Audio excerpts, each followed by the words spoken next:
It is my great honor and privilege to welcome you all to the 2024 annual conference of the Commonwealth Magistrates and Judges Association here in Kigali, Rwanda. This year's conference, with its timely theme of environmental justice, holds particular significance. The environmental challenges we face today are profound, spanning climate change, biodiversity loss, pollution, and unsustainable use of natural resources. As judicial officers, we bear a unique responsibility to uphold and advance the principles of justice in these areas. This conference also aims to deepen our collective understanding of judicial independence, which remains the bedrock of our work, and to explore how different jurisdictions within the Commonwealth can address our common challenges.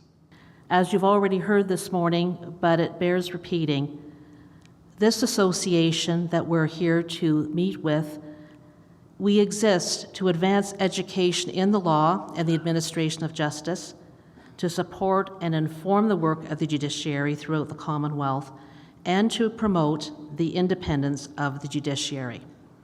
As the Chief Justice has just mentioned, independence of the judiciary is a cornerstone of democracy. It is essential to have an impartial judiciary to maintain the rule of law. It is only where the law is interpreted by an independent judiciary with vision, a sense of purpose, and a profound sensitivity to society's values that the rule of law and therefore citizens' rights and freedoms are safe. The human right to a healthy environment is becoming increasingly significant. Courts play an important role in environmental justice. Climate litigation is becoming an important tool in delivering environmental justice. According to a report published by the United Nations Environment Program, the total number of climate change cases around the world has more than doubled over the last 5 years, from 884 in 2017 to over 2,000 in 2022. The report highlights how courts are finding strong human rights linkages to climate change. Some of those issues were highlighted in our keynote speech this morning and in the questions posed from the audience. This interest in environmental justice is leading to greater protection for the most vulnerable groups in society, as well as increased accountability, transparency, and justice, compelling governments and corporations to pursue a more ambitious climate change mitigation and adaptation goals. Just for your interest, in Canada, where I am from, very recently in June 2024, new legislation has been passed, which is identified as Environmental Justice Strategy Act. It will require the government to examine the links between racialization, socioeconomic status, and environmental risk, and it will develop Canada's first strategy on environmental racism and environmental justice. All this to say that environmental justice is top of mind around the globe. What could be more important than protecting the world we live in? As our keynote speaker indicated this morning, environmental justice is a just cause. There could not be a more appropriate theme in 2024 in this land of 1,000 hills. In the days ahead, we will benefit from the engaging program that's been created for us, and I know we will benefit from the excellent speakers we are so fortunate to have with us, and we will have a lot to learn as well from our informal discussions together. Importantly also, we will be reflecting in particular this afternoon as we visit the memorials and as the week continues, on the horrors of the tragic events 30 years ago in the spring and summer of 1994, and we will convey our respect for and our admiration of the resilience of the people of Rwanda, their unity, and what they have accomplished. There is much to respect and admire them for. It is my pleasure to now invite our guest of honor, His Excellency the President, to deliver his remarks. Honorable Justice Lynn Leach, President of the Commonwealth Magistrates and Judges Association, Chief Justices and representatives, distinguished ladies and gentlemen. I'm honored to join you for the 2024 Commonwealth Magistrates and Judges Association Conference. To begin, I would like to welcome you all to Kigali. We are very pleased to have you with us, and we thank you for choosing our country as a venue for this meeting.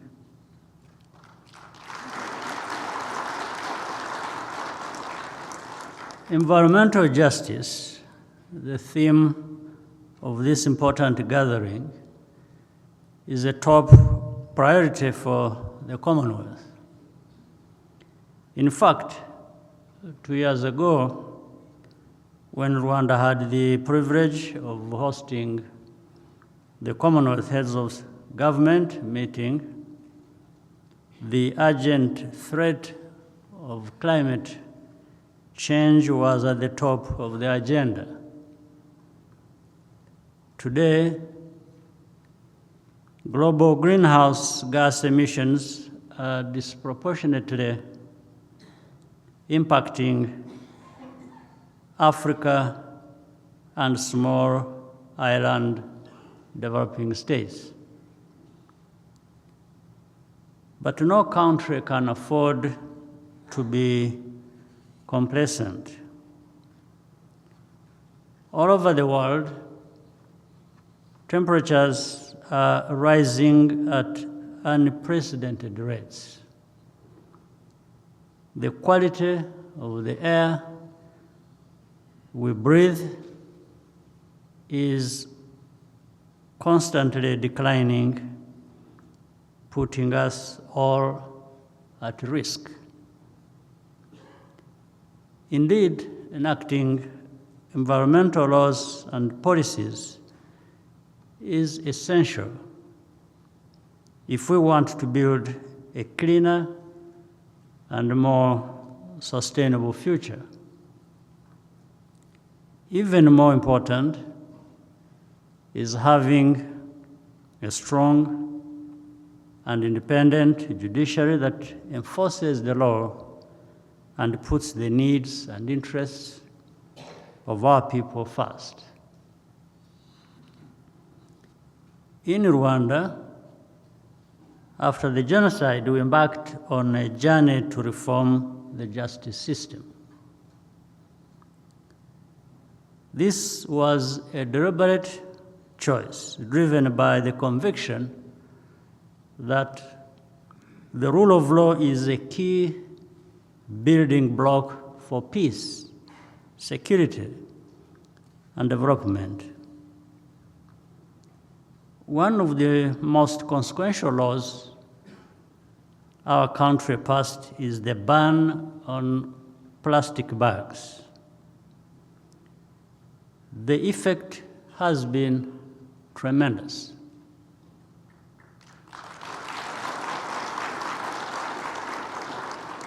Beyond cleanliness of our streets, our homes,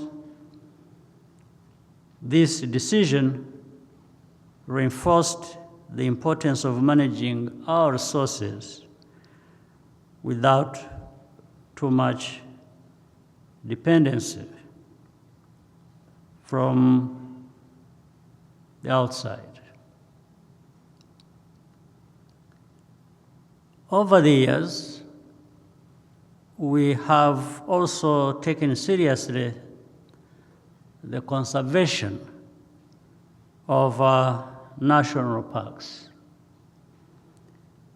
All over the world, these parks are home to endangered species who unfortunately continue to be the target of criminal networks. For local communities, this rich biodiversity is a primary source of livelihoods. Too often, wildlife crimes also involve a wide spectrum of cross-border criminal activities which put our national security at risk. Close collaboration with the law enforcement is therefore necessary. With the independent and experienced judges, there is a lot that can be done to protect our environment and provide justice where it is due. To end, I urge you to use this platform to discuss the growing challenge of judicial corruption and case backlogs. Ultimately, the legitimacy of any justice system rests in the trust that citizens have in it. That is the basis of the ability of the courts to ensure respect for due process and respond swiftly and impartially to any dispute. Without this foundation, we cannot make a fairer and more peaceful world. Once again, thank you for inviting me to speak with you today. I wish you a very productive meeting, and I hope you will enjoy your stay with us. Thank you for your kind attention.